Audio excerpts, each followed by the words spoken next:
All right, welcome to Life Extension Live. Great to see everybody. I'm Dr. Mike, and of course, I'm here with my co-host, Dr. Crystal Gossert. Welcome. Thank you, Dr. Mike. So this is a very important show. We're going to cover a lot of very important information. As most people know now, October is Breast Cancer Awareness Month, right? And I think Yes. every year you and I have been doing something, right? For Breast Cancer Awareness Month, we've done lectures, webinars, podcasts, and today we would put together a live show that covered some pretty specific information about nutrition and nutrients Yes. and breast health. And we have a very, very special guest today. We're really excited. Dr. Tina Kaczor. She is a naturopathic physician. There she is, just popped up. She's board certified in naturopathic oncology, and she has served on the boards of the Oncology Association of Naturopathic Physicians, the American Board of Naturopathic Oncology, Board of Medical Examiners, and she founded a charity called the Naturopathic Oncology Foundation. Dr. Kaczor, welcome to the show. We're really happy to have you on today. Thanks for having me. So, I'm going to start off with, I think this is important because, again, as I mentioned, we've been celebrating and focusing on breast cancer awareness in the month of October for many, many years now, right? And so I think a good place to start is, and since you are the expert, where are we today? In your opinion, where are we today in terms of breast cancer research and treatment? Well, thanks again for having me. And, the amount of effort, energy, and research dollars that go into this is much, much better today than it was 10 and 20 years ago. And I think that some of the research that's being done along the lines of immunotherapies for the tougher to treat, more aggressive cancers have certainly made a huge difference in women's lives. And some of these very specific targeted agents that target, say, angiogenesis, that kind of thing can make a very big difference. Now, that said, we have a long way to go, right? Breast cancer is still very serious, and the breast cancer mortality in America is still too high. And so we have a long way to go. We've come a long way. And what I would say is we're going to get more and more towards a personalized and individualized approach so that we're getting better at characterizing each person's cancer, not just a subtype of their cancer, but actually that actual individual's cancer. And that is what will be treated in the future. Sounds wonderful. And I love the fact that there's optimism, right? And that's always a good thing, right? Hopeful and being optimistic that the future is bright and there's a lot of good research going on. Dr. Crystal, I'm going to hand it over to you. I know there's a lot of specific nutrients that we wanted to really get into, what the audience really, really likes to know, right? Like, what can I do, right? At the end of the day. So I'm going to let you take off with that. Of course. And we wanted to bring you on, Dr. Kaczor, because I think a lot of people don't realize that there are different types of physicians that you can see, different options out there available. And we know that the conventional approach is not always focused on diet, not always focused on nutrition.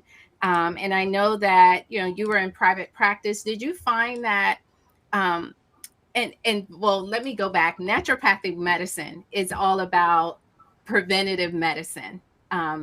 So with your patients, I'm sure you talked about just the foods to eat for overall health as well as breast health. And then, of course, when you're dealing with oncology, you treated patients who actively were diagnosed with breast cancer, as well as those who were post-diagnosis in remission.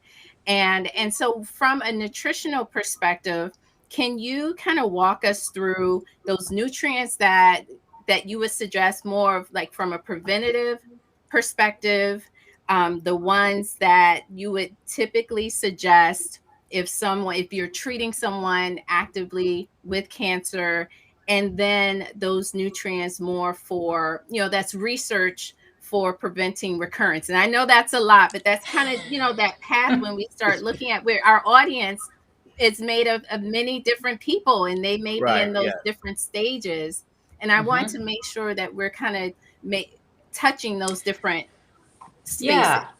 Yeah. I know what you're getting at. And like, what is the cancer continuum, which as far as I'm concerned, I've been doing cancer care for over 20 years. The cancer continuum starts before you're diagnosed. I mean, right now, thankfully, I have never had a diagnosis of cancer myself, but I'm still on the continuum because there's prevention of cancer. So once you say that, then we're all on the continuum. You're a survivor you're considered a cancer survivor once you have a diagnosis and thereafter for the rest of your life. So I'm saying that because what you're asking is what if everyone is somewhere along this trajectory. You're preventing it, you're going through treatment, or you've had cancer in the past, and that pretty much encompasses 100% of our population. That said, there are certain nutrients that are applicable along the entire continuum, and that would be things like adequate amounts of omega-3 fatty acids, right? So that's the EPA and DHA, fish oils, or if you're vegan, an algal oil. Also, vitamin D adequacy. Vitamin D is really important. We know that deficiency of vitamin D increases the rates of breast cancer, increases the rates of colorectal cancer, of prostate cancer. It's very, very clear in the data. So vitamin D adequacy is really important. Those I put top of the list because they're tough to get and they're often deficient. And then after that, of course, you look at macronutrients first, make sure people are getting proper amount of carbohydrates and fats and protein. And after that, then all of the vitamins, which vitamin stands for vital amines, right? So they're vital, and they're vital because our biological processes require these components, whether they're vitamins, minerals, but we can't produce them. So we must ingest them. So you have to have, generally speaking, a plant-based diet is always going to be the basis of a good nutritional foundation. So plant-based meaning at least 70% plants, and that's everything from what grows underground, bushes and trees, and the whole. And we're gamut. laughing because Dr. Mike, I'm sure he's just beaming from ear to ear. Yes. Tell them about your 80 Well, rule. I think I like the 80-20 rule when it comes to plant versus animal protein. And I come at it more from a cardiovascular perspective. But yeah, the minute you said 70% plant, I'm like, yes, that's what we teach. I think that's so important. It's so important. Yes. And, that's what makes the omega-3 is so important as well. So I'm so happy you're kind of laying that foundation. We talk about this pyramid structure whenever you're thinking about health, and you can't forget about the omega-3s, the vitamin Ds, the basic multivitamin, the plants. Start with your plate and the colorful veggies on your plate. So that's a great place to start. Yes, absolutely. Because I think supplements are supplemental to that. Yes. Yeah. When you were practicing, because I know you practice somewhat now, right? But you used to have a larger practice. How many patients when they would come in and see you for the first time, how many of them were taking some of these core nutrients like the omega oils, like vitamin D, or did you find a lot of them weren't taking any of this stuff? Well, I live in Oregon, and my practice was in Eugene, Oregon. So quite a few patients came in already taking supplements, and most of them were pretty good at choosing. Like vitamin D was in the news, so they had good information on that, and omega-3 fatty acids. But that said, sometimes I would back people off of really esoteric designer supplements and say, make sure you take the basics first, and the things that I don't think you're going to get enough of. Here in Oregon, vitamin D is low most of the time in most people. So you must take that, or it's very difficult for us to get it from sunshine here. So of course, I would try to help them prioritize. Practicing in Oregon, your patient population is probably a little more savvy, right? With supplementation. I don't know. I think it's safe to say that there are a lot of people out there still learning about what vitamin D is. And we talk about it all the time, right, Dr. Chris, how important even just that one vitamin is to get every day, Yeah. Now, one nutrient or one food group that we would say could be more controversial that I would love for you to talk about is soy. And can you tell us why you think it's so controversial? Like, what's behind the controversy, and where's the research now with soy and breast health? Yeah, so soy is controversial as far as breast cancer specifically, because for many, many, many decades, we thought soy was estrogenic. And so the reason we thought this is because most of the data, when you studied soy in rodents, they would remove the little ovaries out of the rodent, and then they would give it estrogen, and they would see what happens. So these were postmenopausal rodents, postmenopausal. And so what we would see is that it was estrogenic in the rodent, but what we didn't realize is that a rodent metabolizes soy very differently than a human. So there's something called conjugation, and the component we're concerned about in the soy, I should back up, is something called isoflavones, and maybe the one that people most are familiar with is genistein. Mm-hmm. And that is treated in our guts as humans in a very different way than a mouse. And so what happened is we found out that a lot of the research that was done in rodents wasn't exactly accurate or reflective of what these compounds or soy foods are doing in humans. So cut to the chase, about 2009 or so, 2009, 2010, we started to get studies on women who had a history of breast cancer who were ingesting soy foods. So these studies started getting, one after another, 2009, 2010, by 2012, we had accumulation of 18,000 women plus who had breast cancer. And some were in China, some of these studies were in the United States. One small study was out of Canada at that point. They all said the same thing. An intake, a serving or two of soy a day did not lead to a detrimental effect to any subtype of breast cancer patient. So it was premenopausal, postmenopausal. It was ER, estrogen receptor positive, estrogen receptor negative, on tamoxifen or an aromatase inhibitor, or not taking those drugs. It didn't matter. There was no detrimental effect to a serving or two a day. So at the very least, by 2010, 2012, we certainly knew that eating soy is okay. It's not arsenic, right? It's not like a little bit is poison. So that's where, and now today we have more and more information showing us, this is why. One, humans are different than mice. Two, it's not really estrogenic. It's what's called a modulator of the receptor. So it's a selective estrogen receptor modulator, not pro or anti-estrogen. So now, that's is there a difference between consuming soy versus, say, a fermented soy in those studies? Did they distinguish between the two? Well, the tough part was, when you go to different continents, you have very different intakes of soy. You're right. And what you're saying is the fermented products have much higher levels of these isoflavones. Mm-hmm. They tended to be eaten in Asian countries in those studies, where the intake of isoflavones is always higher. I mean, traditional diets are higher. That means that their gut microbiome is set up differently, and they might metabolize it differently, because some of the benefits of these isoflavones is due to what we do to these isoflavones in our gut. And if you're an American, you've got there's a certain compound called Equal. Yes. And Americans, maybe 10, 20% of Americans make Equal, where 60 or 70% of Asians in one study produce Equal. And Equal is thought to be one of the beneficial metabolites of the genistein. Or actually of diadzine. So, that's another good point. And I'm happy you brought that up, because, the soy, yes, it is transformed in the gut, and the type of microbes you have in your gut will determine those byproducts and those metabolites. And so it's the aha moment where everything leads back to gut health. Isn't that the truth? Yes. Yeah. And so do you find that a role of probiotics with breast health? Yeah, there has been some research looking at lactobacillus species, showing that does improve the metabolism of these isoflavones in the gut. And so that would certainly lead to better anti-breast cancer action of those metabolites. Yeah. Yeah. It's funny you talk about fermented foods, but the fermentation is, we can say that we are a culture plate down there, right? Like, we're doing it ourselves. This is our own organisms are churning out metabolites that are good or bad for us, depending on the culture.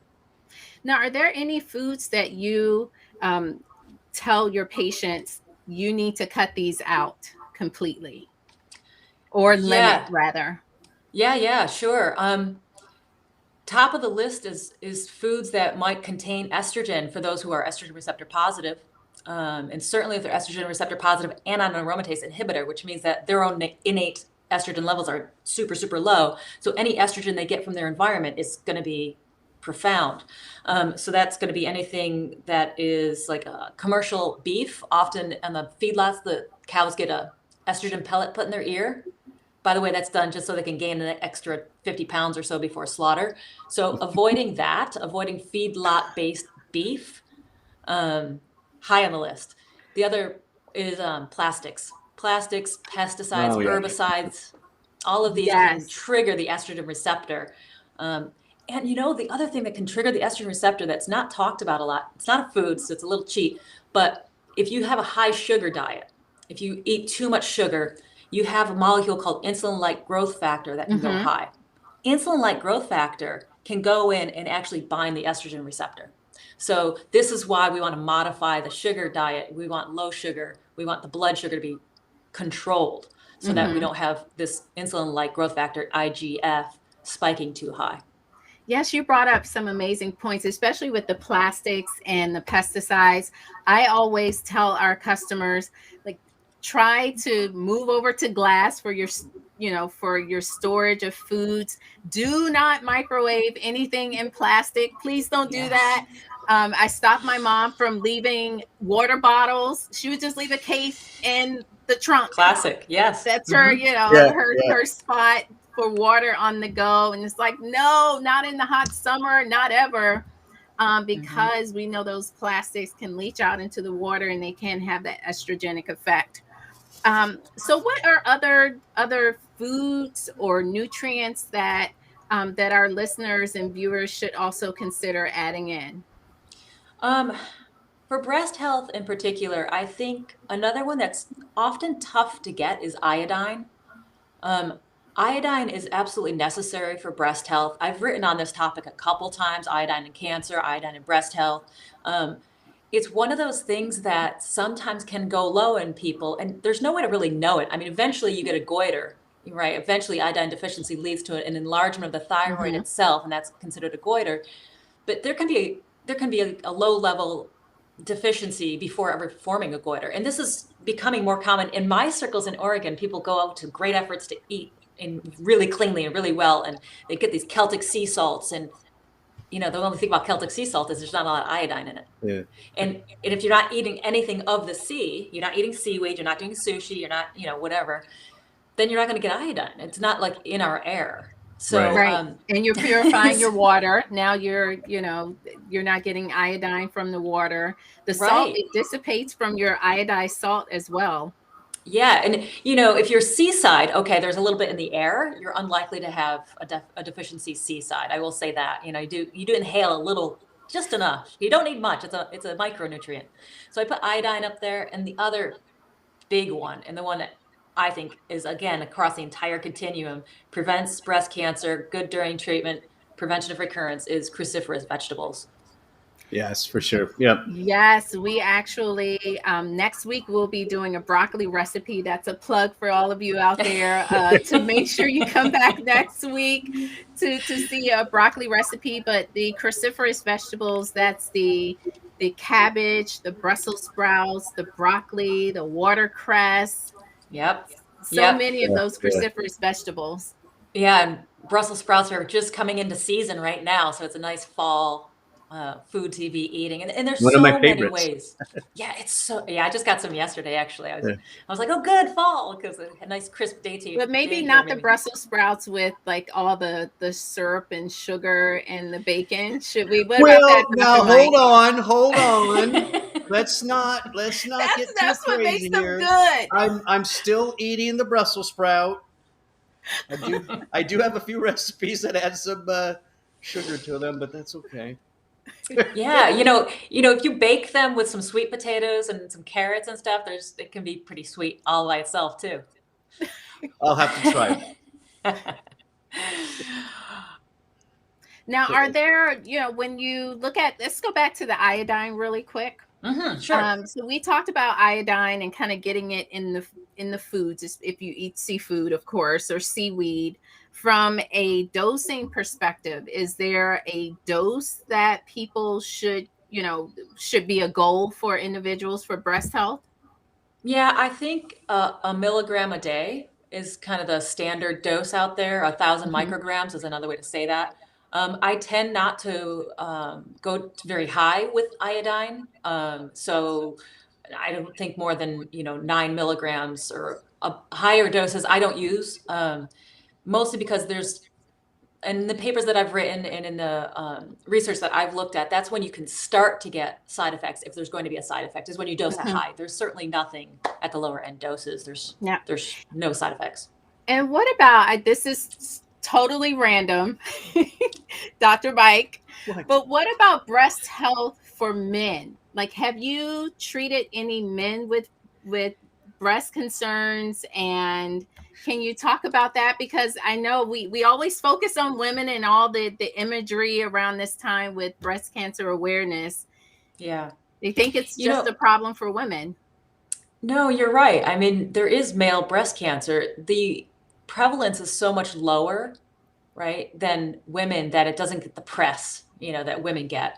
And also what hides a breast cancer starts very small, right? And it may or may not be palpable. You may not be able to feel it. Men are more likely to feel it earlier than women are.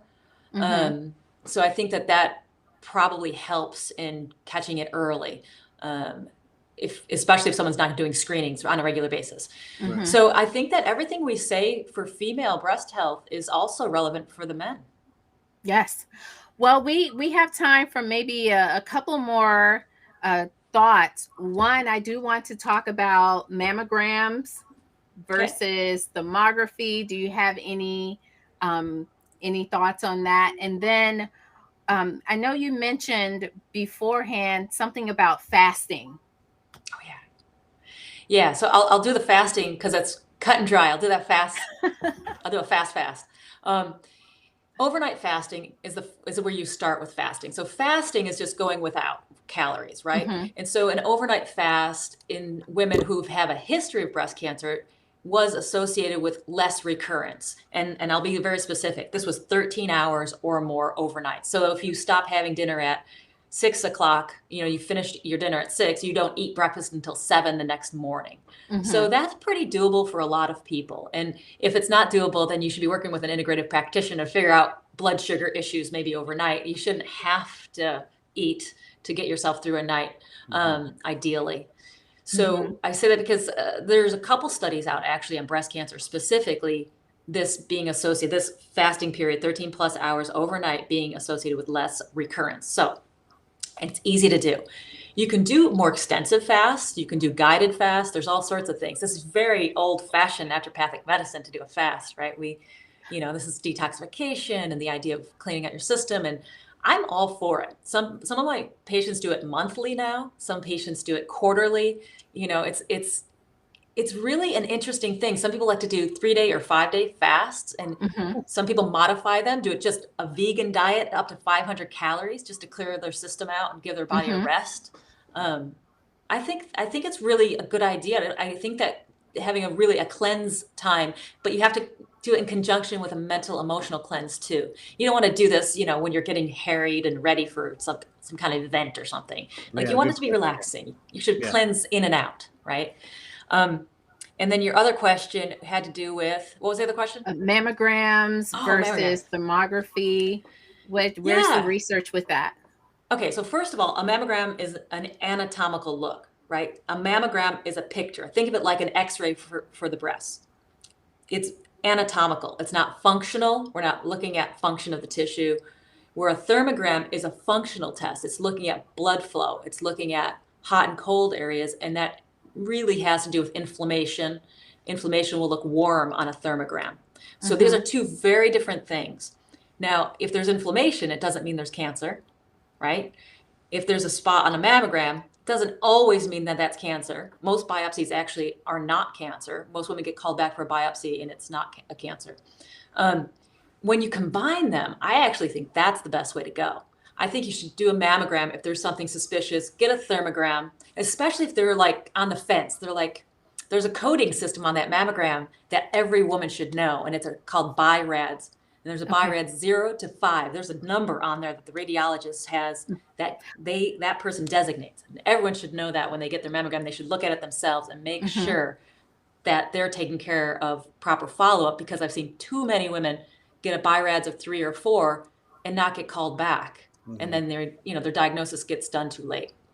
So, oh, that is a great tip. Dr. Mike, his area of specialty is radiology. So I was a radiologist. Oh, all right. You probably That was know what many years ago. I mean, I would only add there is some interesting research now with functional MRI as well. Sure. Looking at breast imaging. So, mammogram is going to be the gold standard for a long time. It's a matter of how we combine that, I think, with other functional type tests, other imagery tests, et cetera. And I'm happy that, this all came up. And the reason I asked, I know some people, they just feel like thermography, they don't want maybe the radiation, and they only focus on thermography, and that there are limitations, and it's not, the gold standard, as Dr. Mike mentioned. So I think combining the two is a great way to go. Yeah. Well, can I just say, I would urge women not to get a thermogram in place of a mammogram, because Exactly. I've seen that go awry Yes, too many yes. times. Yeah. We definitely agree with that. I have one last question. I know Dr. Crystal is getting ready to wrap up, because I'm going to go back to Brussels sprouts. You guys kind of hurt my feelings a little bit. No, you can't have them with brown sugar, Dr. Mike. I'm not that. How to cook cruciferous vegetables in general, right? Like, is it better? Is raw better? Is raw the best? Is boiling in water second? Is steaming? Like, where does all that fall in maintaining those nutrients? I think both for taste as well as for biological activity and inactivity, right? So if you do too much raw cruciferous vegetable, you could impair the thyroid function. So you don't want to be like juicing Brussels sprouts and juicing raw broccoli and just down it. That would be bad news. I have seen it done too, being in Oregon. But what you want to do, you want to always cook your vegetables. And doesn't matter if you roast it, steam it, stir fry it. You want to do it when the color is most vibrant, right? So when the color is vibrant, you've got a plant cell wall like this, and it pops open. And when it pops open and your broccoli goes from kind of dull green to bright green, or your Brussels sprouts or whatever you're cooking, that means you've just popped open the cell walls enough to see the contents, but they're not destroyed yet. If you just left it on the cooker, it's going to turn gray eventually, right? Like all the chlorophyll goes and all the colors components go. So the best part is, biologically, those are the most bioavailable, right? They're slightly cooked. A little bit of oil is nice. Oil-free is not ideal because carotenoids in foods need oil to be absorbed.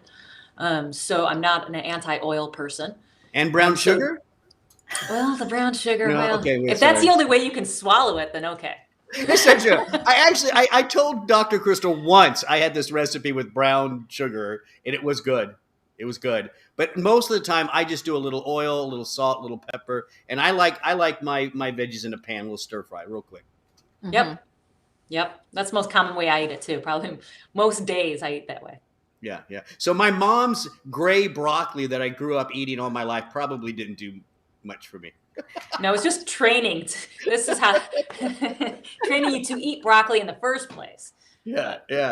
Well, it didn't work. For many years I didn't touch broccoli. Oh no. So listen, this is fantastic information. Dr. Kaczor, I want to thank you for coming on. If our audience wants to find you, talk to you, you got that podcast, where can they reach you? Yeah, my new endeavor is to spread the word and to teach people, because I really do love to teach. I mean, that's probably one of my favorite things. Doctor translates to teacher, right? Yeah. So the Cancer Pod, that's our podcast, and it's going to be an ongoing endeavor with webinars and such. And then I'm at Roundtable Cancer Care. And my last name is very unique, so if people want to find any information, if I've written on it, if you spell my last name correctly and then put your cancer next to it in a search engine, you'll probably come up with some things that I've written over the last couple decades. Nice. Oh, that's a good point. Well, thank you for coming on today. We really had important topic, but we also it was fun to have you on, and maybe we can have you on some other time with because there's a lot of other cancers out there we could talk about, right? It's not just breast cancer. So thank you so much. I want to thank everybody for watching the show today. Hopefully you learned something. Hopefully you got some ideas about good nutrition, nutrients you might want to go talk to your doctor about, mammography, thermography. We kind of covered a lot of different things. And then Life Extension has a nice article, right? Right, Yes. Dr. Crystal? At Yes. lifeextension.com/breast cancer, we talk about the superfoods, specifically cruciferous vegetables and why they are so beneficial to breast health. That's lifeextension.com/breast cancer. I'm Dr. Mike. I want to thank everybody for watching. Like, share, get the show out there, and don't forget we go live every Wednesday at 3 p.m. Thanks for joining us. Bye-bye. Take care.